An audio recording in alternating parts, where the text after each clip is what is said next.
ñëw dugg Sakirak nga xamante ne nag sama papa fa la cosaano ngeen pare Sakirak nag ñëw fii ci Diass notamment ci sama biir kër kon damay gërëm ñëpp di sant ñëpp di wax ne ñëw bi depuis 12 jours maa ngi Dubaï doon fa def benn liggéey boo xamante ne réew mee ko soxla parce que comme ni ñu ko xamee Sénégal dafa bokk ci Expo Dubaï 2020 ASEPEX di ko coordonné mais COSEC bokk ci te ASEPEX bi ñu commencé semaine u Sénégal ASEPEX daf nañu bu ñu sañoon COSEC mooy jël première semaine bi juste bu président de la République pare ci lancé n'est-ce pas l'exposition loolu nag dama ciy gërëm DG ASEPEX mais di wax ne aussi di ci gërëm agent wu COSEC yëpp ndax bu demee ba Sénégal am kóolute dénk ñu la toute première semaine defe naa ne loolu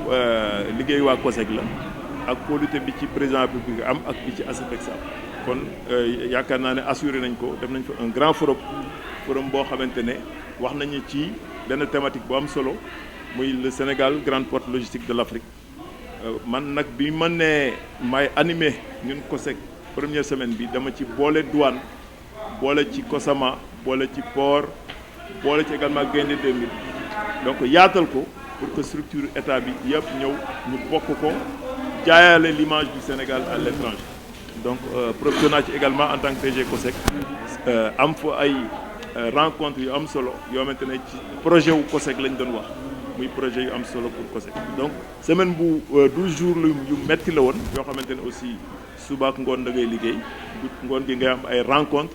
pour finaliser des choses yoo xamante ne ak ay partenaires mais lépp nag li ma nekk foofu yëpp sama xel a ngi jas ndax période bi ñu toll nii xam nga période électorale la mais li ma gën a neex mooy li ma nekk foofu yëpp gis naa liggéey bu rafet bi ndaw ñi def ak femmes yi surtout muy liggéey bu mucc ayib c'est-à-dire que vous avez maintenu le flambeau di def ay activités politiques def ay caravanes def ay réunions te doo loolu dafa am solo day wane ne leader bi même bu fi nekkul sax ku nekk mën nga def liggéey bi léeg-léeg dama naan seen Facebook ma gis ngeen def activités yoo xamante ne sax ñi fi nekk à 100%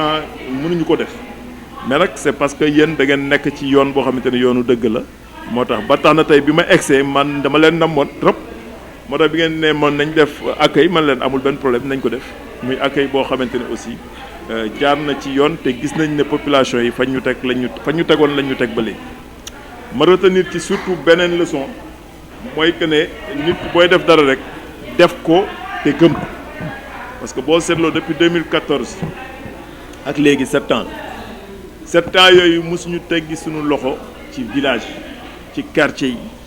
mosuñu teggi suñu loxo ci social bi mosuñu teggi suñu loxo ci économique bi ndax am na yu bëri yoo xamante ne amul woon ci localité bi góorgóorlu nañ ba mu am ay campagne agricole ay formation des femmes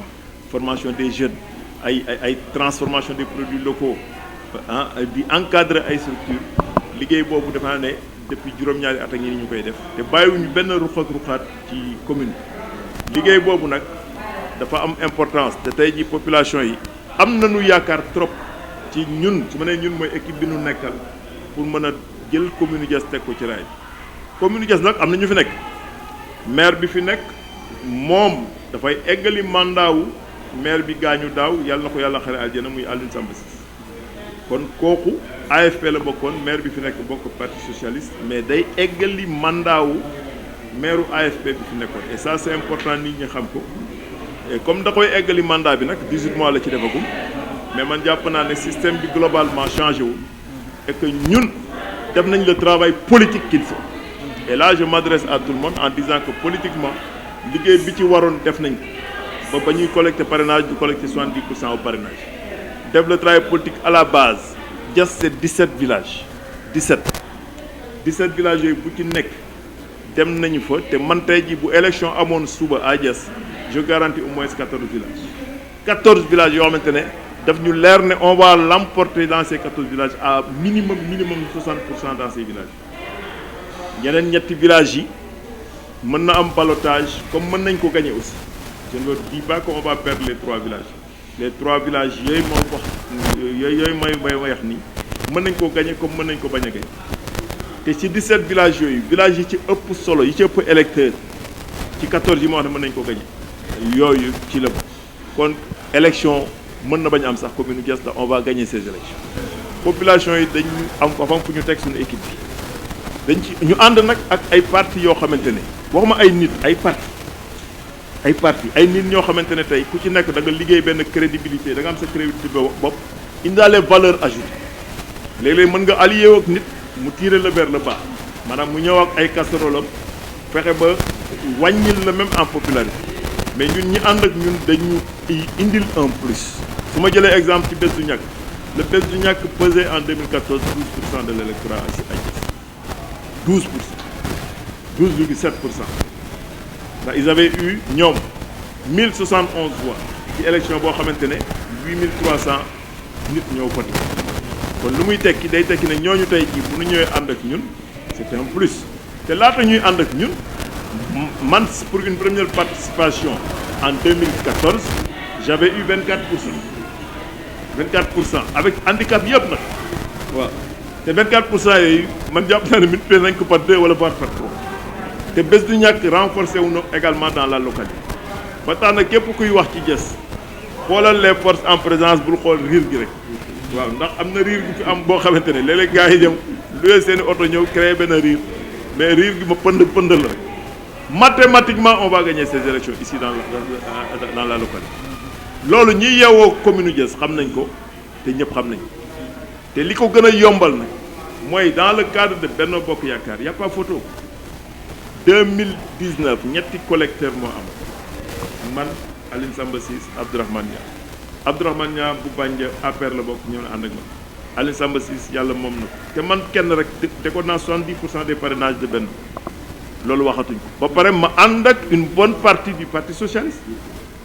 Assane Mandiok mu ngi ànd ak man ak ñeneen te incha allah ñu ngi continuer waxtaan ak ñëpp ànd ak une bonne partie du PASTEF ànd ak une bonne partie du PDS nga xam ne Alndoy mi toog moom moo ko jiite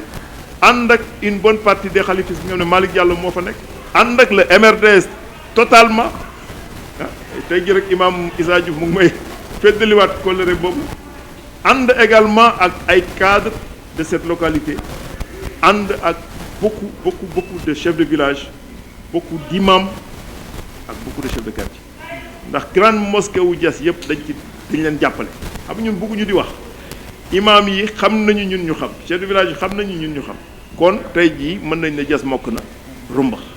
waaw loolu nag laa doon naa ko ci jël comme conclusion mais bu ñu naagu nañu ko ne def le même travail demain am na encore des activités après demain am na ay activités te incha allahu élection yi dinañ ko gagner très largement en tout cas maa ngi leen di féliciter l'équipe de CDJA bi nga xamante ne yéen les jeunes yéen a def ce travail là may gërëm ñëpp di sant ñëpp di wax ne defe naa ne wax nañ lépp mais li ki des nag mooy li ci kanam waaw ñu eggali ko waaw fi mu nekk nii eggaguma kër ga